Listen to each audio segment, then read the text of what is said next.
everyone and welcome to probably one of the best action cameras out of the market. Today we have a look on the DJI Action 4, which is the brand new camera by the same company. This camera now supports 4K 120, awesome dynamic, ultra steady image stabilizer, hyperlapse, time-lapse, a stunning low-light performance, and on top one of the best battery performance so far. The body is almost the same as its predecessor. They went away from the Action 2, from that square format, down to a common action camera format. This version here comes with a selfie stick, a triple battery charger, 3 batteries, an instruction manual, a USB-C cable. There's no power adapter included, which doesn't matter anyways because you can charge this camera using a power bank, your phone adapter, or even your tablet adapter. In addition, I used these ND filters for full manual control over my exposure. Video recording is now possible in 4K with up to 120 frames per second.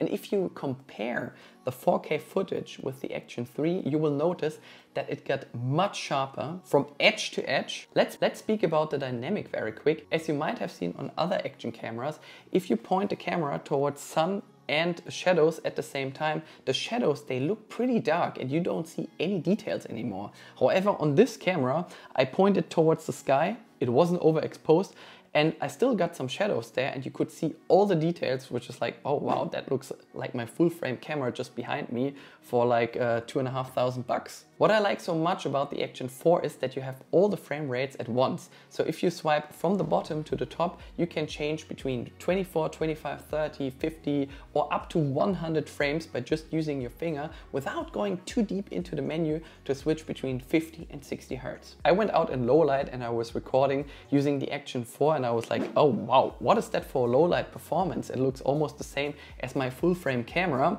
Of course, once you get home, you will see there is some grain, but for an action camera and a sensor size, that's a stunning low light performance. However, I recommend not to shoot with like 100 or 120 frames per second if you want to get good results. Lower frame rates will give you much more enhancement when it comes to low light qualities. However, I can recommend not to shoot with 60, 100 or 120 frames per second during low light.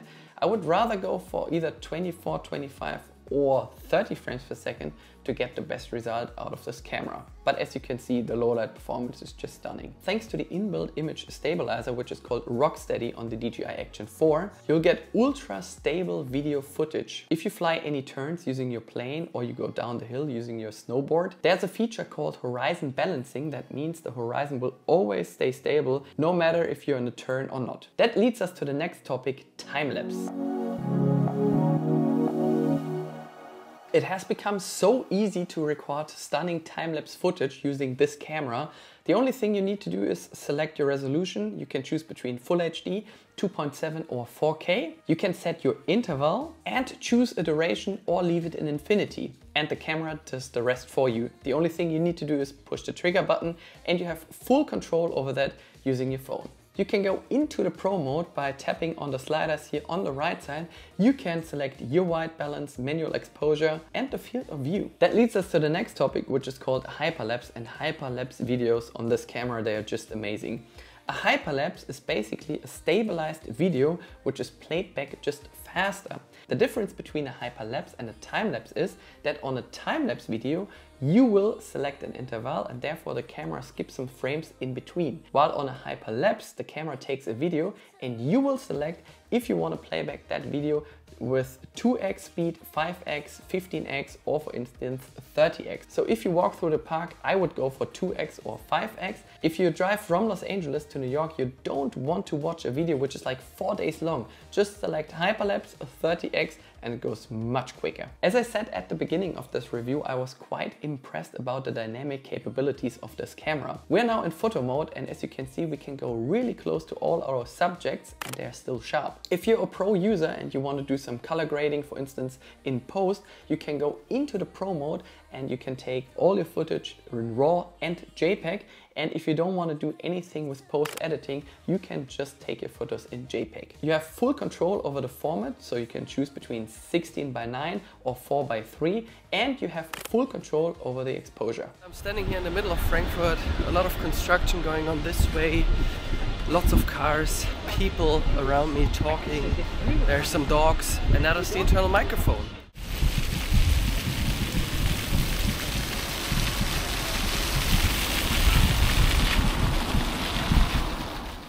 If you're sitting in your car and you want to explain something to your audience, that's how it sounds like. Both windows are open, but obviously I'm not driving that fast because I'm inside the city.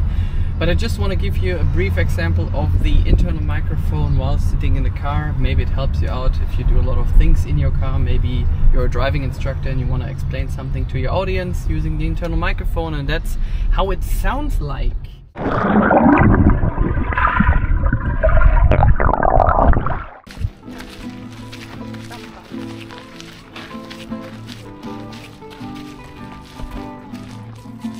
Sunset was about 20 minutes ago. That's kind of a twilight situation right now, and I think you get an awesome low light performance using the Action 4.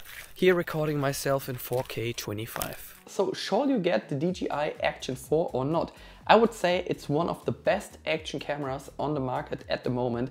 As you have seen from the example footage, you have a great dynamic. You can record your videos with up to 120 frames per second and even 240 frames per second if you go down to full HD, so which is great for taking slow motion scenes, which is obviously great for all the sport activities out there, or if you do any other things that require a high frame rate. The overall video performance is topped by the Rocksteady image stabilizer, which gives you super stable footage, and on top it got an awesome low light performance. You get stunning hyperlapse and time lapses straight out of the camera without doing any post editing, and transferring files from this camera to your phone works just instantaneous. One fully charged battery allowed me to take more than an hour of video footage in 4K with up to 60 frames per second, which is kind of amazing for such a small camera and a small battery. If you want to get even higher, make sure to go down with the frame rate or the resolution. I didn't have any problem powering up this camera anyways, because I have the triple battery version,